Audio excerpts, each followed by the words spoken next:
আমি বাহিৰত গম পালো আমাৰ অসমৰ যিকেইটা অত্যন্ত গুণসম্পন্ন আৰু ফেমাছ যিকেইটা পপুলাৰ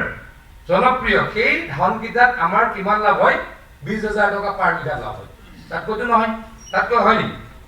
কিবা ধান আছে নেকি যে আমাৰ ইয়াতে আমাৰ অসমত কৰিলে 20,000 টকাতকৈ পাৰ বিঘা লাভ হয় কিবা আছে নেকি নাই এটা তাৰ পাছত আমি খেতিখিনি পেলাই থলো এটা আপোনালোকক মই সুধিব কৈছো ৰবি শস্য কৰিলে পাৰ বিঘা আমাৰ কিমান লাভ হয় ৰবি শস্য যদি কৰো আমাৰ পাৰ বিঘা কিমান লাভ হয় কোনোবা এগৰাকী কৈ দিয়ক হা 10 পৰা 1 লাখ এবারে যত 70,000 মানে লাভ হয় মই যে একদিন কৈ আছো সঁচাই আপোনালোকে চাই ক'ৰবাত দেখিছে মই টিভিয়ে পেপাৰে কৈ আছো যে 70,000 টকা লাভ হয় মইতো মিছা কথা কোৱা নাই চাগে এতিয়া আপোনালোকে মোক কওক যদি কোনোবাই হৰ্টিকালচাৰ কৰে 4 বছৰ আমি পৰিচৰ্যা কৰিব লাগিব এবিঘা মাটিত আমি নাৰিকল লগালো তামোল লগালো তাত ডাবল ক্ৰপিং কৰিলো ট্ৰিপল ক্ৰপিং কৰিলো কোনোবাই লেচু লগালো কোনোবাই আম লগালো কোনোবাই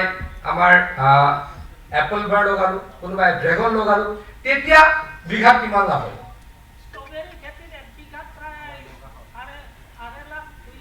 2 লাখ পৰা 2 লাখ স্ট্ৰবেৰী খেতি হয় হয় ড্ৰেগন ফ্ৰুট এক বিঘাত কিমান হয় 1.5 লাখ টকা কোনোবাই তেজপুৰৰ কোনোবা আছে নেকি তেজপুৰ লেচুৰ কিমান টকা লাভ হয় এবিঘাত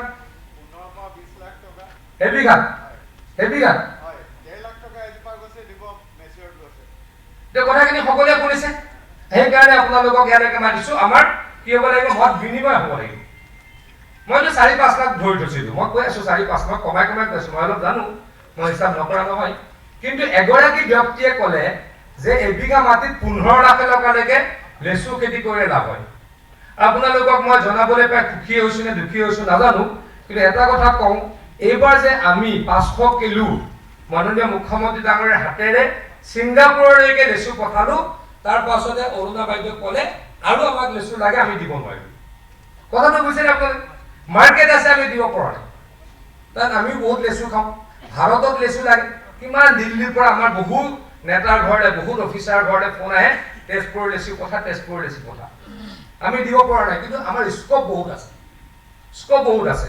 গতিকে আমি এনেকুৱা এটা ৰোড মেপ কৰিছো পৰৱৰ্তী সময়ত আমি ধান কৰিবই লাগিব কাৰণ ধান কৰা কিছু এনেকুৱা মাটি আছে তাত আমি হৰ্টিকালচাৰ কৰিব নোৱাৰিম নেকি ধান কৰা সাধাৰণতে দ হ'ব লাগিব অলপ পানী উঠ খাব তেনেকুৱা জেগাতো আমি কি কৰিব নোৱাৰো হৰ্টিকালচাৰ বা ফল মূলৰ বাগান কৰিব নোৱাৰো কিন্তু আমি য'ত ফল মূলৰ বাগান কৰিব পাৰো তাত ফাৰ্ষ্ট প্ৰায়োৰিটি হ'ব লাগে মোৰ মতে ফল মূল হ'ব লাগে নালাগে আপোনালোকে কওক ফল মূলৰ খেতিত গুৰুত্ব আমি দিব লাগিব নালাগিব কেনেকৈ গুৰুত্ব দিম আপোনালোকক কম তাৰ পৰা আপোনালোকৰ মই এডভাইচ বিচাৰিম এইখিনি এডভাইচ ফল মূলৰ খেতিত আমাৰ অসম চৰকাৰে বা এগ্ৰিকালচাৰ ডিপাৰ্টমেণ্টে গুৰুত্ব দিয়াটো আপোনালোকে বিচাৰে নে বিচাৰে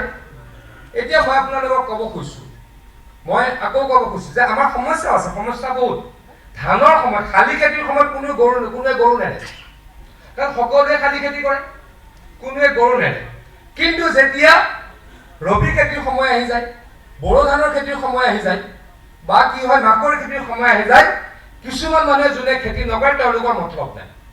বৰ দুখৰ কথা এইবিলাক যোনে খেতি নকৰে তেওঁলোকৰ মতলব নাই আমিতো খেতি কৰা নাই গৰু ছাগলী এৰি দিলো হয়নে নহয় কওক যিখিনিয়ে কৰে নেক্সট বছৰ কৰিবলৈ বন্ধ কৰি